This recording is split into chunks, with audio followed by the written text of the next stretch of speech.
Hello everyone, welcome back or welcome to my channel. My name is Kenzie and usually I make writing videos, but today I am making a video about books. I wanted to talk about all of the books that I read in May and June. I'm planning to start doing videos every 2 months of all of the books that I have read recently because I don't think that I read enough books in just 1 month to justify a whole video. Trying this out, I've made one other video like this before. It was a long time ago. I think at that point my hair was short enough that I could only pin it back like this, and now it's long enough to kind of braid except for the pieces that are falling out. Side tangents aside, I want to talk about all of the books that I read in May and June. So I read a total of, I believe, 7 books, most of them in May. I read 5 of the books in May and then 2 in June. I don't know what it was about June, but June just really flew by and I really found that I didn't have time for much of anything. I didn't have time to write much. I didn't have time to read much. All of the goals that I set for myself kind of went out the window for June. There's not a whole lot for that month. Starting with May, the first book that I read was Ninth House by Leigh Bardugo. I give this 4.5 stars. Leigh Bardugo is probably my favorite author. I absolutely adore Six of Crows. That is my favorite story of all time. I had heard pretty good things about Ninth House and I wanted to read it. As a little bit of backstory, I used to listen to so many audiobooks. I think in 2022 the majority of the books that I read were audiobooks, and I quite honestly kind of don't consider a lot of those to be read. I think even some of the 2023 books that I read were audio, and I kind of just don't feel like I read them at all.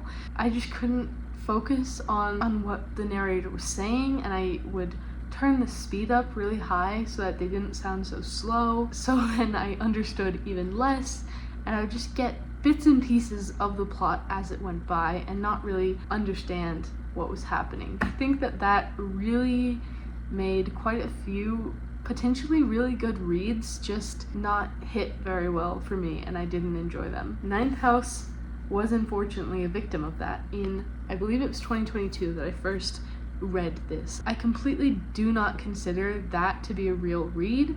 I consider this to be my first read of this book. I really wasn't paying enough attention the first time around, so this was all very fresh and new. I really enjoyed it, as you can tell by my 4.5 stars. There were a couple aspects that just kept it from being a real 5-star read, but I still really enjoyed it, and I'm really excited to continue on to the second one, which is back here. This shelf behind me, it's just 3 shelves. These are all unread books, which is embarrassing, and I have a video coming soon about that. But yeah, you can see Hellbent is behind me because I haven't read it yet, but I'm really excited to. I'm really hoping to get to it soon. Actually, another victim of the audiobook curse is The Poppy War by R.F. Kuang and Babel. Babel I DNF'd the first time, and The Poppy War, I think I made it all the way through, but I genuinely have no clue what happens in that book. I think that gives you a good idea of how my audiobook experience was. I'm just not made for audiobooks, and I don't listen to them anymore. I have The Poppy War and Babel to be read at some point in the future. But yeah, for Ninth House, I really liked the concept. The idea of secret societies was really interesting to me. I liked Alex as a character, and I liked Darlington. I just feel like I just wanted a little bit more from them. Unfortunately, I don't have any very specific notes about this because I started taking notes on my reads in June, and this was a May read, so I don't have any specific things that I'm remembering for this, but I do know that I just wanted a little bit more from the characters, especially Alex and Darlington.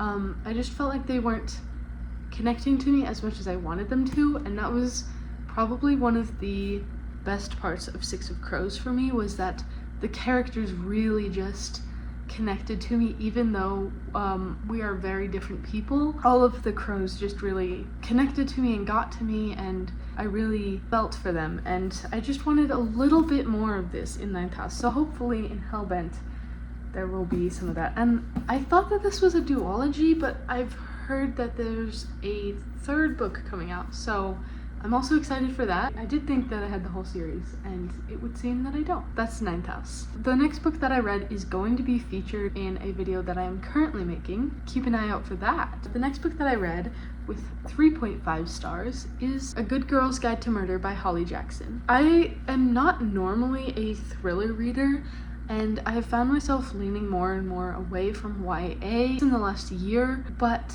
I have heard very good things about this, so I wanted to pick it up, see how it is. I enjoyed it. I thought it was pretty good. I got this for my birthday, and then the day after I got it, I started reading it, and then I think less than 24 hours after that, I had already finished this book. It was a very fast read.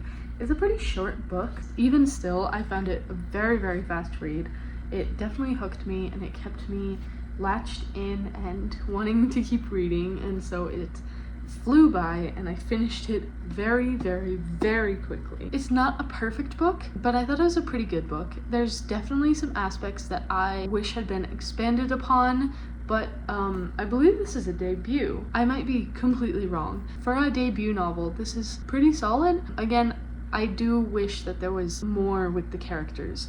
This, in a more extreme sense than with Ninth House, I wish that there was more with the characters. There are just some aspects that I felt got a little glossed over, and that was a little bit disappointing, especially because I felt like I could really connect to the characters if they had been given a little more time on the page and a little more interaction time and time to grow as characters and time to grow relationships between each other and all of those things. I really wish there had been more done with the characters. They just felt a little bit flat to me. I did really enjoy this. There is one part of the book that got me tearing up a little bit. If you'd like, I can spoil it in the comments. If you ask me down below, I can tell you which part got me. Usually if a book gets that amount of emotion from me, it's a little higher ranking, but I don't mind. I like feeling emotions with my books. Even though this wasn't as high ranking as I hoped it would be, it was a pretty good book. So that's A Good Girl's Guide to Murder. The next book that I read in May, I don't actually have a physical copy of, so I will put a picture of it on the screen,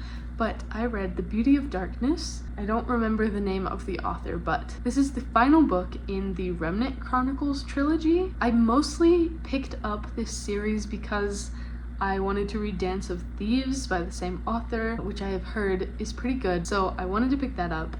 But before I could, I found out that there's actually a series that comes before that duology, and that it is advised that you read that first so that you can understand Dance of Thieves. I picked up the first book, which is The Kiss of Deception, I think, and then it's Heart of Betrayal, and then The Beauty of Darkness. Picked that one up, and it was a really quick read and pretty enjoyable, if not very heavy on the substance. So it was pretty much fluff.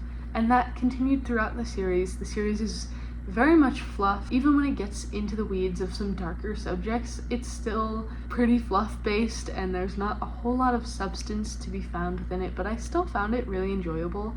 And this third and final book in the trilogy, I gave 3.5 stars. I thought that it was enjoyable. It was the longest book in the series, and I enjoyed seeing all of the loose ends tied up. There were a few things that I had complaints on. Specifically, there's a very prominent love triangle throughout the book, and I really, really love how that was done in the first book, in that you don't know which love interest is which in this love triangle. In the first book, you follow a princess who has run away from an arranged marriage, the prince who she was betrothed to who comes to find her, and an assassin who has come to kill her. You don't know which of the characters that she's met are the prince and which one is the assassin, and it's kind of a mystery to put together along the way, and you do kind of figure out which one is which as you get closer to the end before the reveal. But I thought that it was really cool how that was done. It was definitely a interesting spin on a love triangle that I really appreciated. I'm not usually a fan of love triangles, but I found that to be pretty compelling, and so I could take that. That same love triangle continues throughout the trilogy. I just didn't really see the need for it to be continued in that way because it's pretty clear who she'll end up with. And so I just didn't see why the love triangle needed to be played up and drawn out throughout the rest of the series. I wish that it had been trimmed to just the two characters who are now together, having their conflicts, having their difficulties, and then the second love interest going and finding his own path and his own romance. And that was hinted at in the third book. I just wish that it had been more explicitly shown and more delved into, because I mean, we're supposed to care about both of them, but it was clear that one of them wasn't going to end up with the main character, so I wish something else had been done with him. And just in general, it wasn't the greatest book I've ever read, so it didn't get very high up in my rating, but I still thought that it was a pretty good time. It was a good conclusion to the series. I thought that there were some pretty meaningful and good scenes. I wasn't totally sold on the ending. You know, it was mostly for entertainment's sake. I can't say that I remember a whole lot about this series, even though I've read it very recently, because of how much of it is fluff. It was still enjoyable, and I gave this one 3.5 stars. The next book that I read in May, I do own a copy of this, but I don't have it with me because my sister is borrowing it. But I read Good Girl, Bad Blood by Holly Jackson, and this is the sequel to A Good Girl's Guide to Murder. And yeah, I picked this up really soon after I finished this. I wanted to keep that fast-paced, hooking read flow going, so I a little bit impulse purchased the second book and read it very, very quickly. I think it took me 2 days for the second book, just because I wasn't quite so hooked on the second book as the first. And this book I gave 3 stars, so half a star down. It was still pretty good, entertaining for sure, just not entirely what I was hoping for with this book. I was really hoping for the same energy that had happened in the second book. The first book follows a murder investigation, and the second book follows a missing person investigation. And I don't know, it just wasn't as compelling to me or interesting to me. It still was, because I read it very quickly, which I think is also due to the writing style. It's a very light and easy to digest writing style. Just the concept and the content of the book wasn't quite as hooking to me as the first book had been. I enjoyed it a little less, and I finished it a little less quickly, but it was still pretty enjoyable. I had a good time, and I think I'll pick up more of this author's work in the future. Not a whole lot to note with that book. Again, I really wish that some of the character aspects had been drawn out more, specifically the relationship between the main character and another character. I won't get into spoilers, but I really wish that they had had more on-page development and on-page interactions that show us how they've gotten to the point where they're at in this book. It just disappointed me a little bit, so I definitely wish there had been more there, but this was still an enjoyable read, and I gave it 3 stars. So that's Good Girl, Bad Blood. Okay, and the last book that I read in May was Harrow the Ninth by Tamsin Muir. I gave this 4 stars. I read Gideon the Ninth a long time ago. I don't even remember how long it's been at this point, but it's been a long, long time since I've read Gideon the Ninth, and I'm definitely due for a reread on that one. I jumped into Harrow the Ninth because I wanted to see what happened after the events of Gideon the Ninth. It had a very explosive and devastating ending, so I wanted to see what happened next. And my friend Vasa absolutely adores this book and loves Harrow, so I definitely wanted to pick it up to both be able to talk about it with her and to see what exactly she loved so much in this book. And I definitely enjoyed it. It was really good, really heart-wrenching, and the writing style and the storytelling devices that the author used were just really interesting, and I don't think I've read anything like this book before. It was just such an interesting concept and such a brilliant way to tell a story, especially when you get to the conclusion and things start to click and make sense. It was so good. The only thing is that it did take me a long time to get into it, and I really had to push through to be able to get to the point where I was hooked and I couldn't put it down. And I checked it out on Libby and read it on my Kindle. It took me more than a few checkouts to get through the book. I think I checked that book out probably 10 times, and I get 2-week loans through my library. So it took me a long time, and also waiting through the wait list to get the book back after it was returned. That did not help with the speed of me reading this book, but I finally made it through, and I am really happy that I did. It was so good. Just that ending, it ended out of nowhere. There was, I think, 20% of the book on my Kindle at least was an index and character name pronunciation and bonus stories and information, and the ending came out of nowhere, and I was so surprised, and it got me in the heart.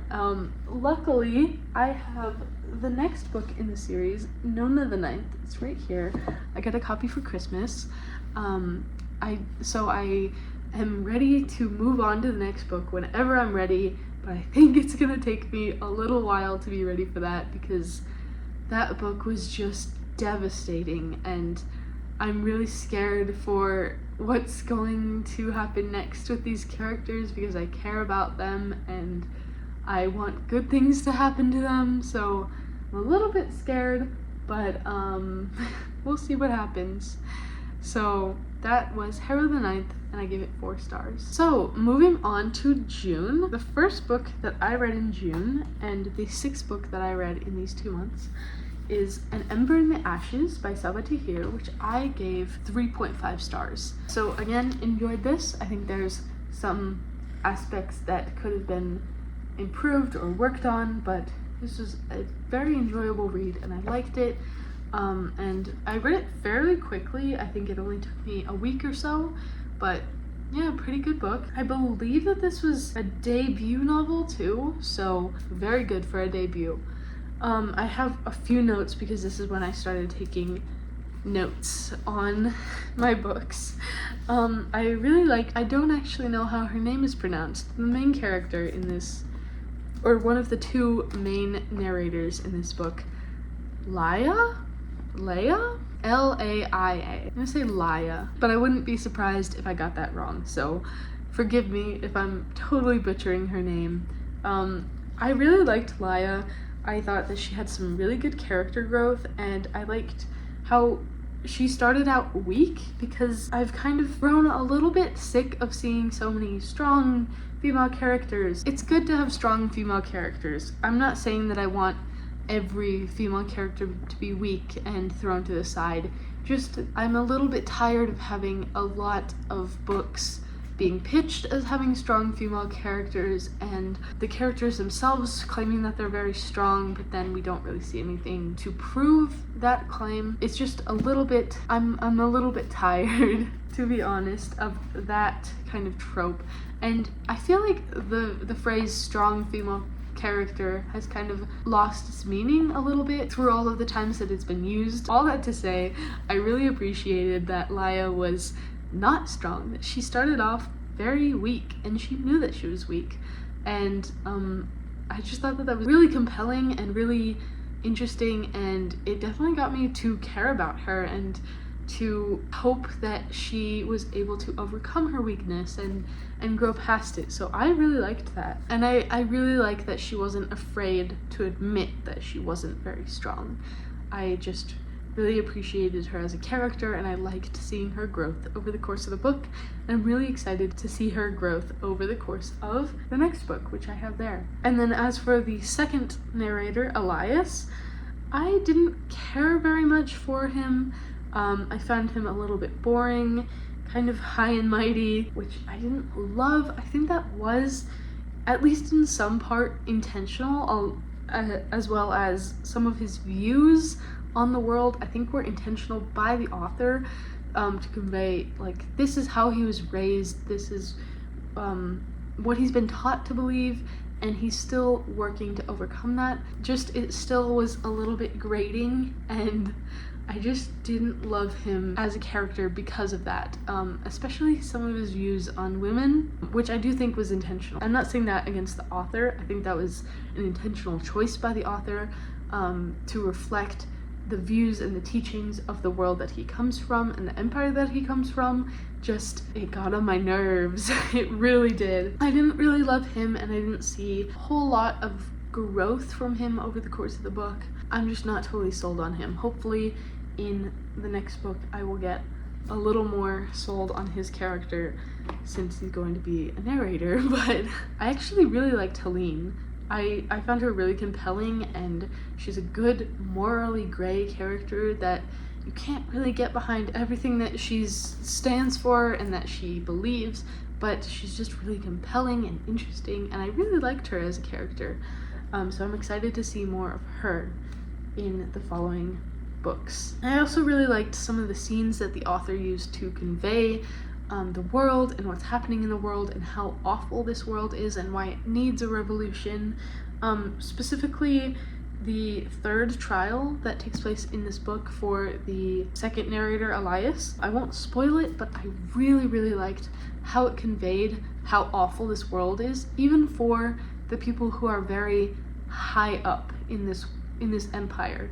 Even the rich and the powerful still have awful lives in this world, and even if they are the highest members of society and they can trample all of the people below them and they treat everyone below them awfully, they still have a lot of bad things happen to them as well, because this world is super corrupt and awful and it needs a revolution. And I just really liked those scenes. The third trial in particular was just it was really good. So I thought this was a good book, and I'm really looking forward to continuing on with the series. I'm hoping they'll just keep getting better as I go on. So that was An Ember in the Ashes. The last book that I read in June was As Good as Dead by Holly Jackson, which, again, I have a copy of this, but my sister is borrowing it, so it's not here with me. I gave this 3 stars. This is the third book in the trilogy of A Good Girl's Guide to Murder. I had this book actually before the other 2 because I found it at a library sale, and I knew that I wanted to read this series, so I already had it. This book was enjoyable and good, but what was this? What was this? Holly Jackson, I just want to talk. What? The first maybe 200 pages, the first half of the book, was a little bit more off the rails already than the previous 2 books had been, just because of everything that the main character, Pip, has gone through. So it was already quite different in tone from the other books. I actually had to stop reading it for a little bit because there is a stalking plot line and it just was making my anxiety really bad, so I had to put it down for about a week, and then I was able to pick it up and finish it. When I picked it back up, I got to that halfway point. I didn't even know it was possible to go more off the rails than this book had already been, but once you get to the halfway point, this book went so far off the rails that it's kind of hard to believe there were tracks to begin with, because we've left them so far behind. What was the second half of this book? Oh my gosh. Maybe it's because I am not a thriller reader and I don't read any kind of murder mystery or anything like that. I've only read 1 or 2 before this, and it's definitely not my genre, but what? I cannot spoil it. It is such a huge spoiler, and it continues through the last half of the book. From the halfway point to the very end, it's following the same completely deranged plot line. To be honest, I don't have anything else to say. I am a little bit flabbergasted. That's As Good as Dead. And that is everything that I read in May and June. So that is quite a few books, some enjoyable ones, some just alright ones. I will be back with another reading wrap up at the end of August or early September, talking about all of the books that I read in July and August. Till then, if you are interested, I occasionally make reading videos. I have one in the works currently, a challenge video where I am going to read a whole bunch of books until I find a 5-star read. So if you're at all interested in that, keep an eye out. That will be coming soon. If you're interested in writing content, I mostly make writing content. I make a lot of writing vlogs. Sometimes I make writing challenge videos. I'm currently also in the works with a writing challenge video where I'm trying to write every day in July. So if you're interested in either of those types of videos, I would love for you to stick around and see the future videos that I make, or go ahead and watch any of the videos that I have previously made. I think they'll be up on the screen in a second here. But either way, whether you're interested or not, whether you stick around or not, I hope you have a very good day. Thank you so much for watching. Bye-bye.